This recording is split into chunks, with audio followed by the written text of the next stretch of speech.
Of all the men of the first century, incomparably the most influential was the Apostle Paul. No other man exercised anything like so much power as he did in molding the future of the empire. Among the imperial ministers of the period, there appeared none that had any claim to the name of statesman except Seneca. And Seneca fell as far short of Paul in practical influence and intellectual insight as he did in moral character. Paul is the single most important author of the New Testament when it comes to studying the historical Jesus and the earliest days of the Christian movement. As seen in the prior episodes on time traveling through history, he was a zealous Pharisee who believed Jesus was an accursed false prophet. Thus, he persecuted followers of Jesus and tried to destroy this movement. However, he had an earth-shattering, world-changing, transformational conversion when he became convinced that the crucified man Jesus appeared to him, raised from the dead. After this personal encounter and appearance of Jesus, Paul the Pharisaic persecuted then became forever known as Paul the Apostle. His conversion, though, was just the beginning. In addition to the bedrock facts of Paul's conversion and pre-conversion aims and beliefs, we know many of Paul's movements after his conversion during the earlier stages of the Christian movement. After his conversion, Paul spent time in Arabia and Damascus. Then, within roughly 5 years of Jesus' crucifixion, he visited Jerusalem. During this visit, he met with Jesus' foremost follower, Peter, and Jesus' brother, James.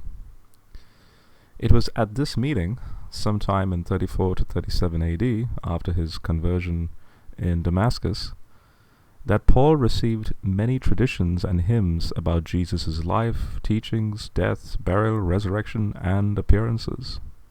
And as you can see, here's the entire list in the New Testament and all the Pauline letters. These travels of Paul during the 30s and 40s, referenced throughout his undisputed letters, are bedrock facts. We know more about the historical Paul and his movements in the first 30 years of the Christian movement than we know about any other figure of first century Christianity, obviously with the exception of Jesus himself. In fact, there is so much historical data that scholars are able to formulate a sufficiently detailed timeline of the life of Paul and his movements during the first 20 years of Christianity.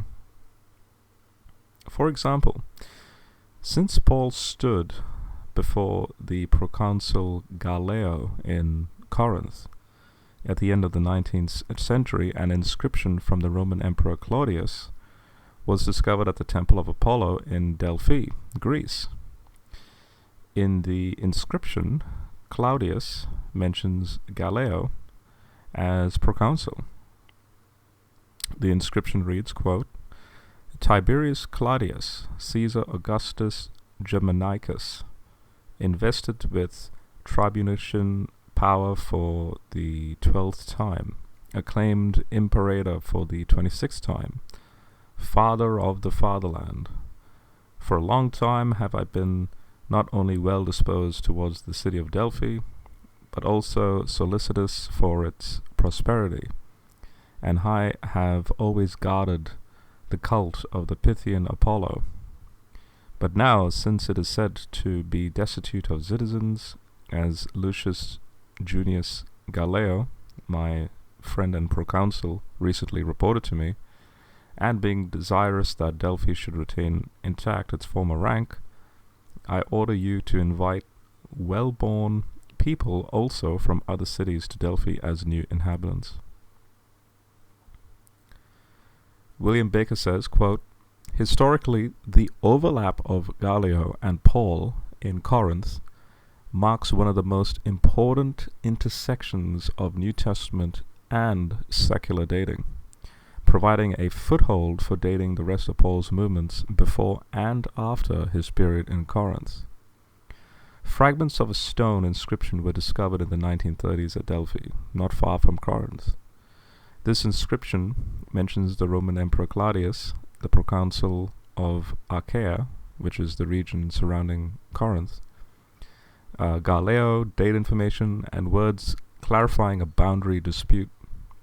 Since proconsuls were appointed for 1-year terms from July to June, it allows us to date Gallio's term as most likely AD 51 to 52. The beginning of Gallio's term overlapped then with the end of Paul's time in Corinth.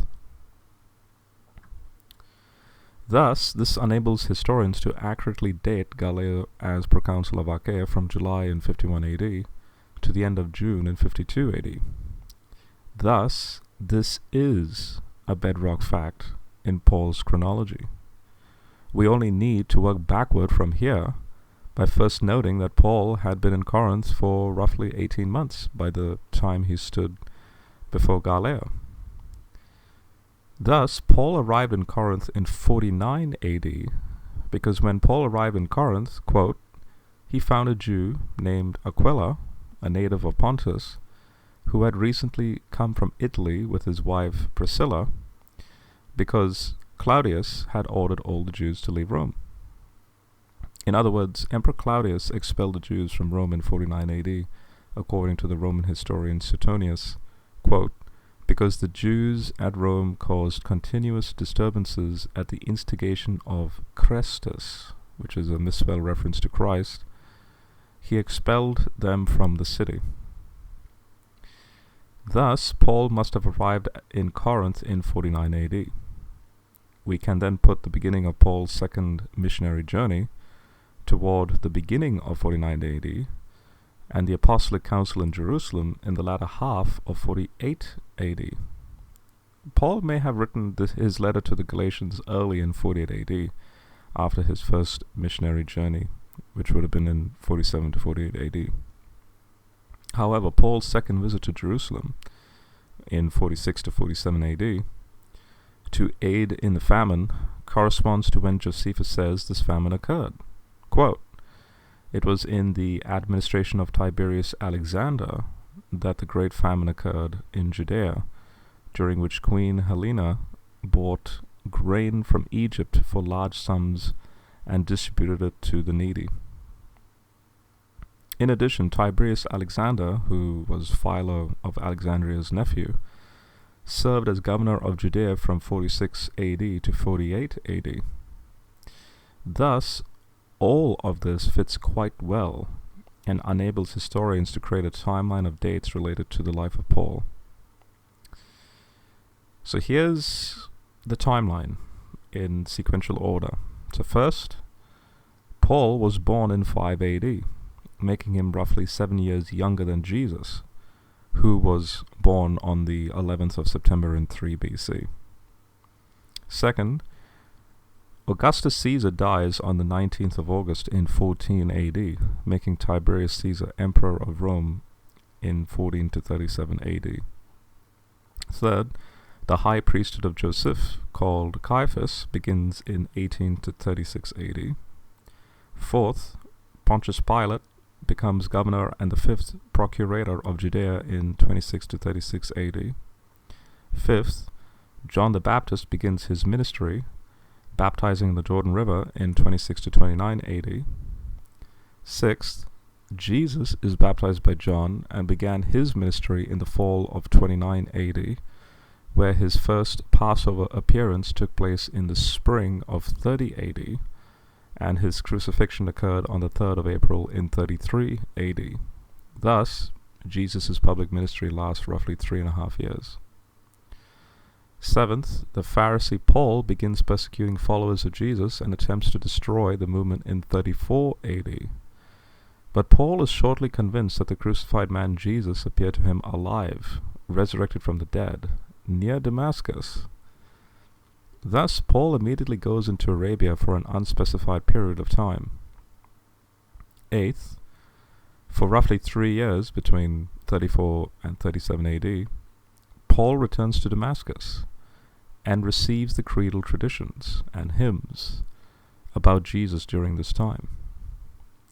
Ninth, a rebel Samaritan's revolt and Pilate's massacre of his followers leads to his removal as governor of Judea in 36 AD. 10th, Joseph Caiaphas is removed as high priest in Jerusalem also in 36 AD. 11th, Josephus is born the next year in 37 AD. 12th, Tiberius dies on the 16th of March in 37 AD, making Caligula emperor from 37 to 41 AD.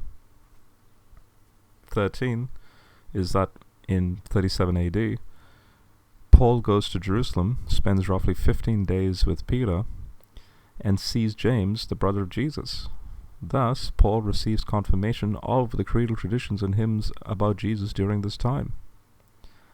14 is from 37 to 45 AD. Paul spends time in the regions of Syria, or Caesarea, and Cilicia, which is Tarsus, also referred to within scholarship as the so-called silent years of Paul. 15th is that James, the son of Zebedee, is martyred by Herod Agrippa I in 42 AD. 16th is that Barnabas recruits Paul to work with him in Antioch in 44 to 46 AD. 17th is that Paul again goes to Jerusalem in 46 to 47 AD, and with Barnabas meets with Peter, James, John, and possibly others of the 12. He then returns to Antioch. 18th is that Paul goes on his first missionary journey in 47 to 48 AD, that's lasting roughly 18 months, and returns to Antioch. 19th is that Paul writes Galatians from Antioch in 48 AD. During this time, apostolic council is held in Jerusalem, and Paul and Barnabas return to Antioch. 20th is that between 49 to 52 AD, after a dispute between Paul and Barnabas, they part ways, and Paul begins his second missionary journey with Silas. Paul and Silas travel to southern Galatia through Asia Minor on to Macedonia to Philippi, Thessalonica, Berea, then to Athens, and to Corinth. When Paul plants the church in Corinth, he delivers to them the creedal traditions and a hymn he received before this, either in Damascus or Jerusalem. And finally, the 21st point is that Paul finally stands before Galileo's judgment seat in Corinth in either 51 or 52 AD. And Galileo, who was Seneca's brother, serves as proconsul of Achaia from July in 51 AD to the end of June in 52 AD. So, in summary, Galatians 1-2 is Paul's defense against attacks from false teachers infiltrating the churches he recently planted in Galatia.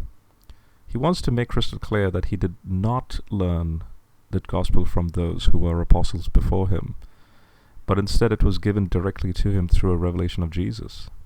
He is an apostle directly commissioned by the risen Jesus himself.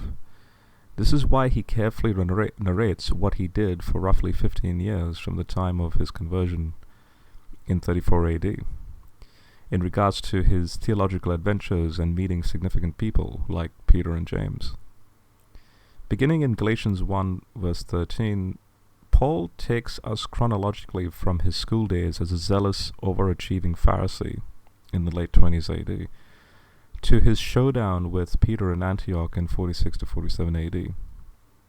Jesus appears to Paul, which he describes as, quote, "When God, who set me apart before I was born, and who called me by his grace, was pleased to reveal his Son to me," occurred in 34 AD.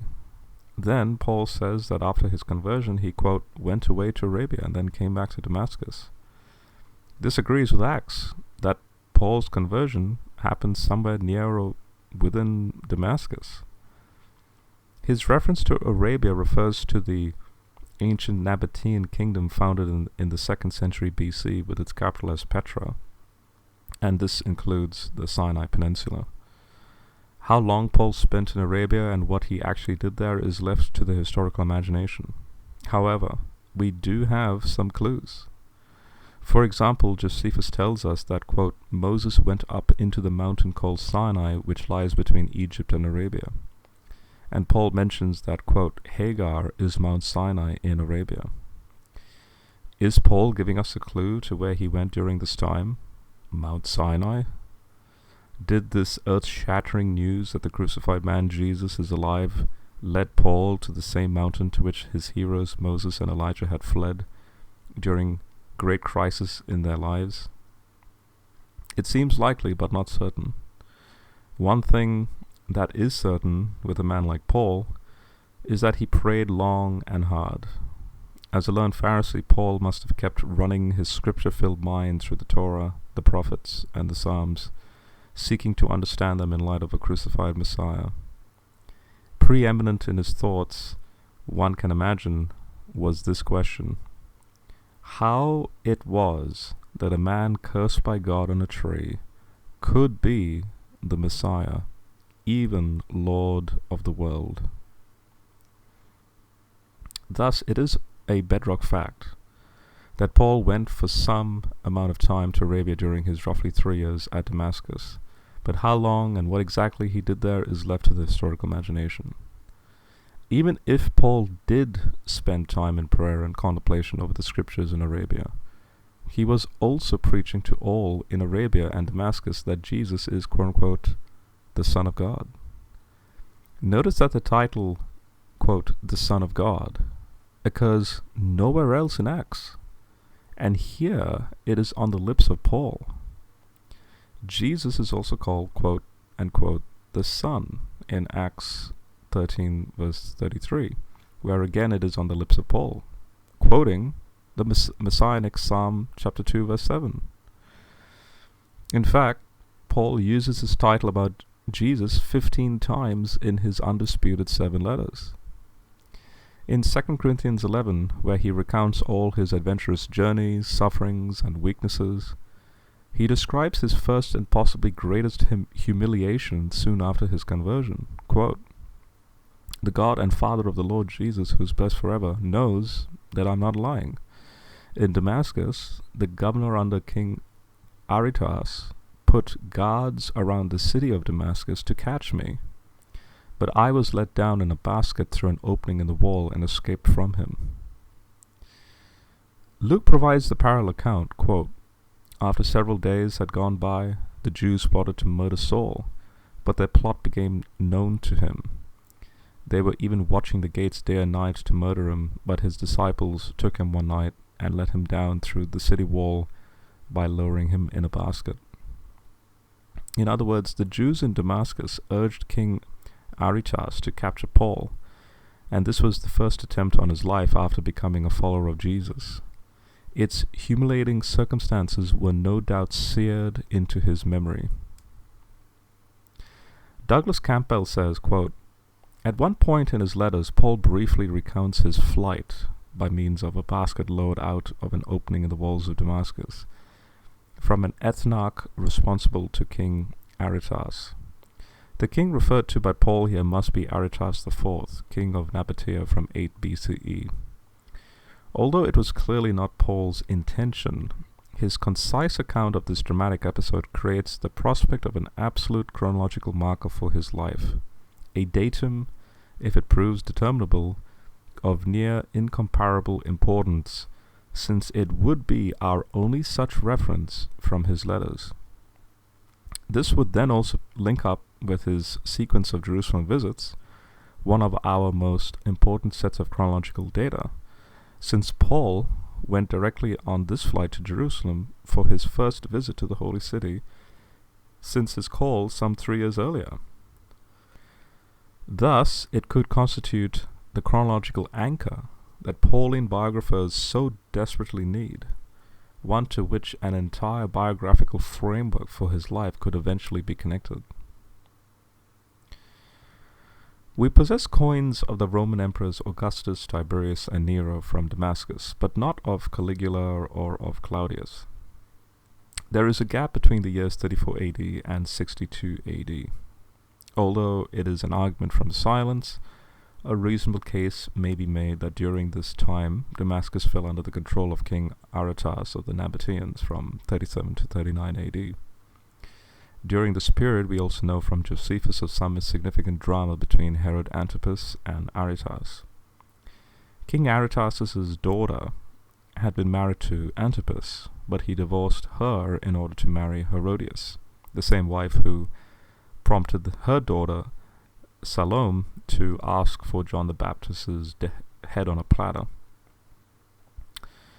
This led to war between Aretas and Antipas, with Aretas as the victor. Antipas later convinced Tiberius to command the Roman governor Vitellius to capture Aretas and bring him to Rome dead or alive.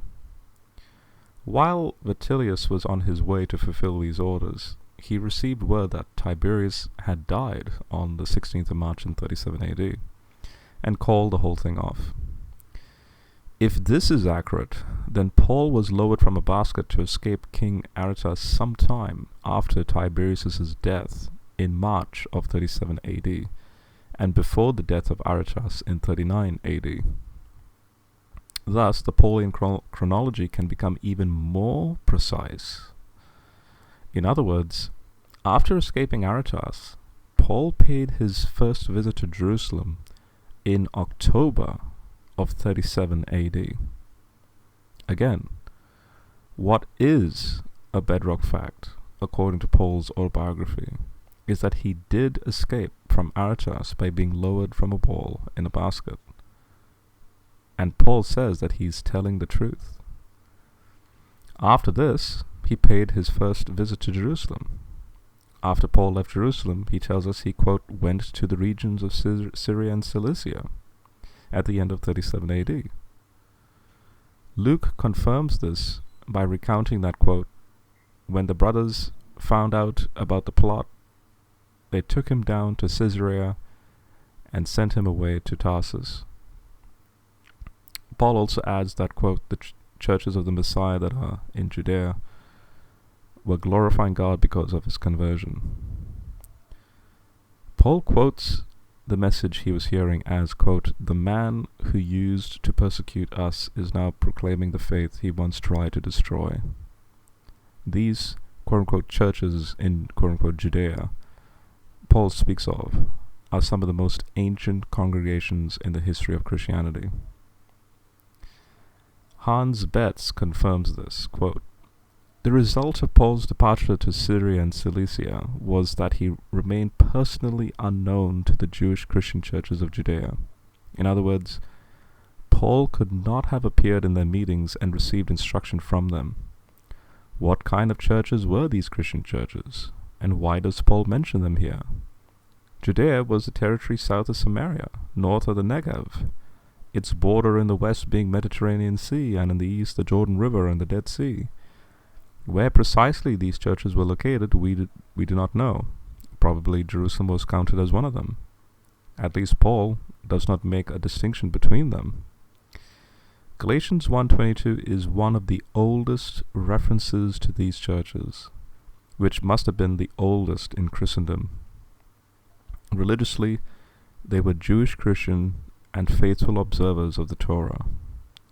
The later anti-Pauline opposition had its roots in these churches. From there, the invaders in Galatia must have come. This may be the reason why Paul mentions them here. Their knowledge about Paul was not first-hand. They did not know him personally. What they had was hearsay. As also mentioned in 1 Thessalonians 2:14 and Acts 9:31, they were formed sometime before Paul's conversion in 34 AD. Here they are marveling at Paul's conversion story, and almost roughly 2,000 years later, believers and unbelievers alike are still marveling at Paul's transformation. Paul's time in Syria and Cilicia, which Acts identifies more specifically as Tarsus, is again known as Paul's so-called silent years. Bringing in the chronology in Acts, Paul would have spent roughly 10 years in his hometown of Tarsus before Barnabas brought him back to Antioch in 45 AD. Like Paul's time in Arabia, we are left to our historical imagination as to what Paul did during these long years. As with Arabia, it must have been a time of prayer and contemplation, and, since we know Paul's thoroughness in his writings, he must have spent time preaching Jesus crucified and risen again. In fact, it is likely during this time Paul had quote-unquote visions and revelations from the Lord in which he quote-unquote snatched away to the third heaven. N.T. Wright says, quote, "This is the only window we have on the silent years at Tarsus, and Paul seems to have been determined that they would remain more or less silent. Yes, something happened, but that's not the point. But here too we can see his mind at work, praying, puzzling things out, pondering. We can infer quite a bit about his pondering. From everything we know of Saul of Tarsus on the one hand, and Paul the Apostle on the other, we cannot imagine that in this early period he ever stopped thinking things through, soaking that reflection in Jewish-style prayer, focusing it on Israel's scriptures and, like many other devout diaspora Jews, engaging with the culture all around him. He searched the ancient scriptures for all he was worth and argued about them in the synagogue and at the workbench with his friends and family. He thought his way backward from the quote-unquote new fact, as he saw it, of a crucified and risen Messiah, back into the world of Israel's scriptures and traditions, back into the long, dark, and often twisted narrative of Israel that had been groping its way forward to that point without glimpsing its true goal. He reread Genesis, he reread Exodus, he reread the whole Torah and the prophets, especially Isaiah, and he went on praying the Psalms. With hindsight, and, he would have insisted, with the fresh wisdom that came with the Spirit, he saw Jesus all over the place. Not arbitrarily, not in a fanciful allegory. In this case, the only time he says he's using allegory, he's probably teasing those for whom that was a method of first resort. But as the infinite point where the parallel lines of Israel's long narrative would eventually meet. These parallel lines are central to his mature thinking and foundational for what would later become Christian theology. First, there was Israel's own story.